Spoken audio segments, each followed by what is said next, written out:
ఈరోజు నేను ఈ వీడియోలో మీకు మిరియాలు అంటే పెప్పర్ని ఎలా కలెక్ట్ చేస్తారో చూపిస్తాను. చూస్తున్నారు కదా ఫ్రెండ్స్, మా బావ అయితే మిరియాల చెట్టుకి మిరియాలు కోస్తున్నారు.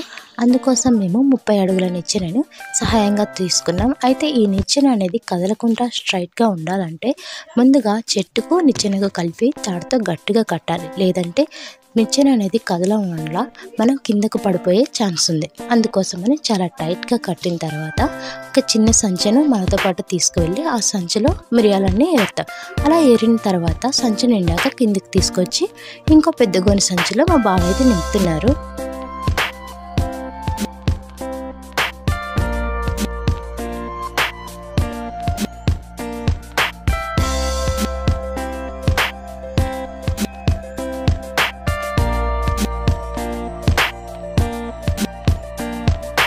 ఈరోజైతే గోనె సంచి ఫుల్గా నిండిపోయింది. అందుకోసం అనేసి నేను ఆ సంచిని తీసుకొని మా ఇంటికి అయితే నేను వచ్చేస్తున్నాను. మన యొక్క మదర్ హార్ట్ ఛానల్ని లైక్, షేర్ అండ్ సబ్స్క్రైబ్ చేసుకోండి ఫ్రెండ్స్. బాయ్.